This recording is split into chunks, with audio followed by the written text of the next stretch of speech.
खा लेनी है। चौरा जाओ खेत उत में काम हम कुछ कर जाओ। का करे के बाद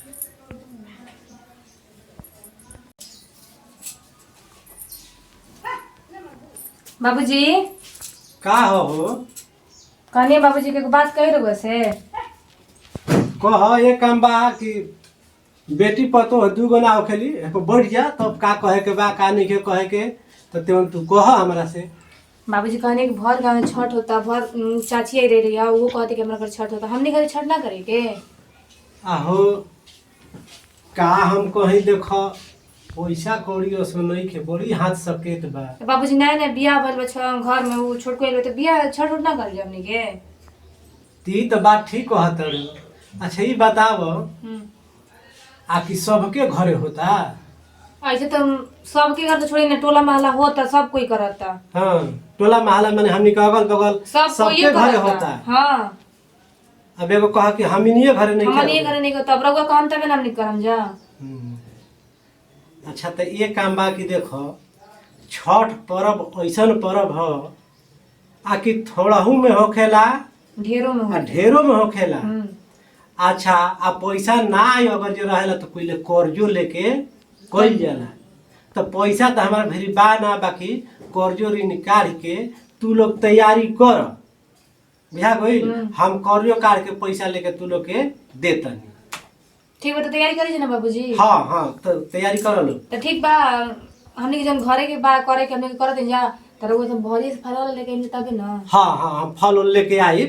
ठीक बा हाँ तू लोग तैयारी कर। ठीक बा तो जा तनी। हाँ ठीक।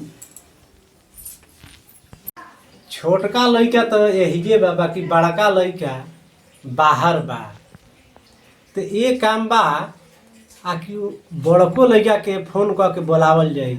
अच्छा तो छोटका के जो है चला क के हम कहत नहीं कि बबू ये काम बा आकि तू तनी फोन धारावत भैया भेरी ए बबू ताल के सर। हाँ बाबूजी आओ आओ आओ हेलो सुनो सुनो। अरे ये काम बा आकि तनी अपना भैया भी फोन लगा के आ तनी हमारा के दो तो हम बतियाई। ठीक बा जतन उनकरा के बुलावे के बा। हाँ लो बाबूजी। हेलो हाँ खुश रह खुश रह खुश रह।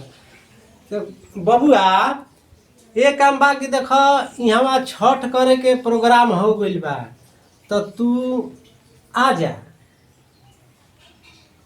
हाँ छठ ले पहले तू चल जाब बुझा गइल। हाँ तू हाँ अइबा नु। हाँ एकदम पक्का नु। हाँ तो ठीक बा। हाँ अइह आ हम सब पीले घर हूँ तारा माई ले बहिन ले सब पीले बतला देनी कि बबुआ भी हम फोन कर दिले बनी उहो आवत हूँ। हाँ ठीक बा। हाँ ठीक बा ला तारा भैया भी उनको के बुला देनी है। भैया नु हाँ हाँ आवत हूँ। ठीक है हाँ कल हम कि हम आवई। ठीक है ठीक है। बाबूजी जान तो कहना मन ना ठीक है मम्मा चुने जाता तक तैयारी बोला जाओ उन सब के कितने का हुआ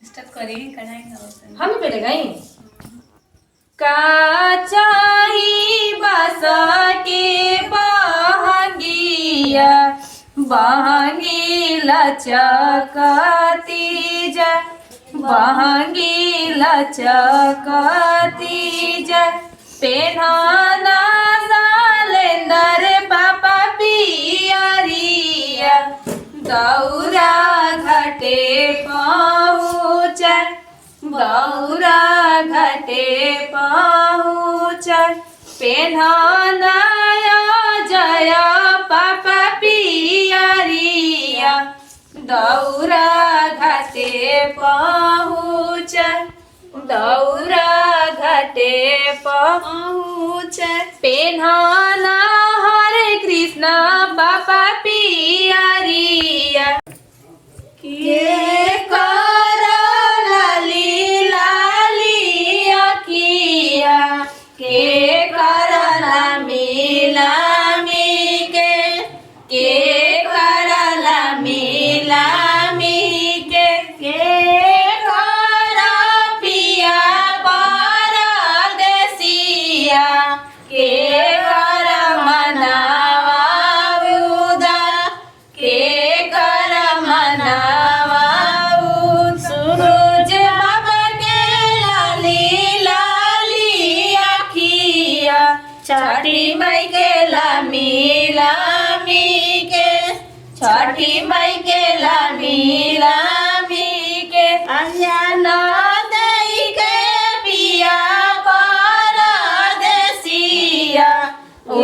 कर मनावा उदास उनु कर मनावा उदास निधि दे के लिया परदेसिया उनु कर मनावा उदास उनु कर मनावा उदास।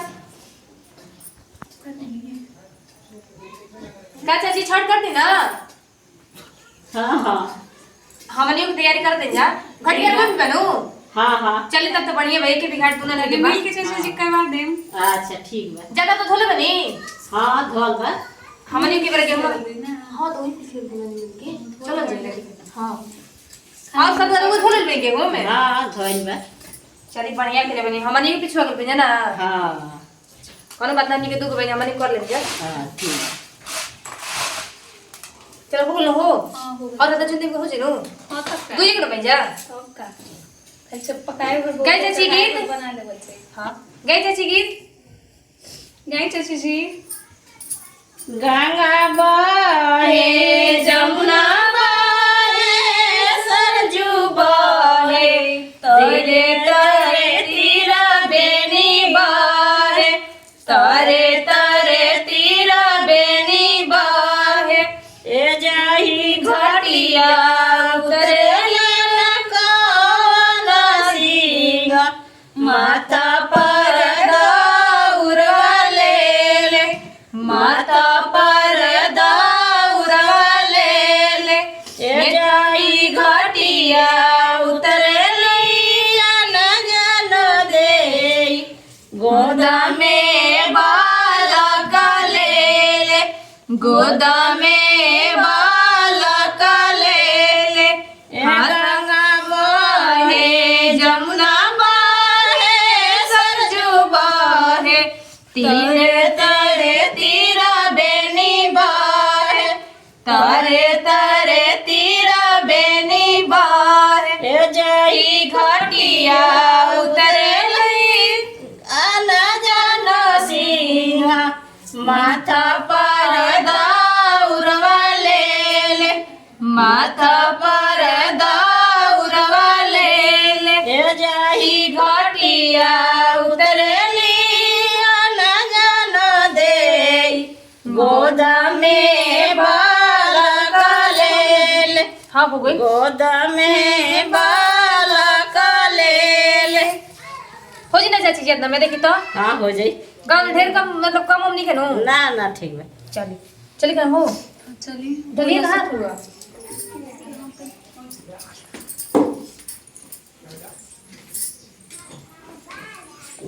जाते चाची जी का। हाँ अब जाता नहीं। ठीक बात है मैं घर में जब पीस ले जा। हाँ ठीक बा पीस ठीक लिया बा। जा। लगा वो उठा के चलो धो देवे के प्लीज दीदी। चले धोई नु कहाँ गोल बच्चे। अरे बाबूजी बोहरी और गोमर कहला नु किया वो तनी के दिन कर जाती यारी आ वो नहीं गुजर के वो बाहर बाड़न। आगे के कहले नहीं हो। हां कहले तो रहन अभी तक कहला ना देखी देखी के का हो शायद हो सकले कि और अब एक दिन आई हां पहले आई हां ने नौकरी छोड़ के चले गई।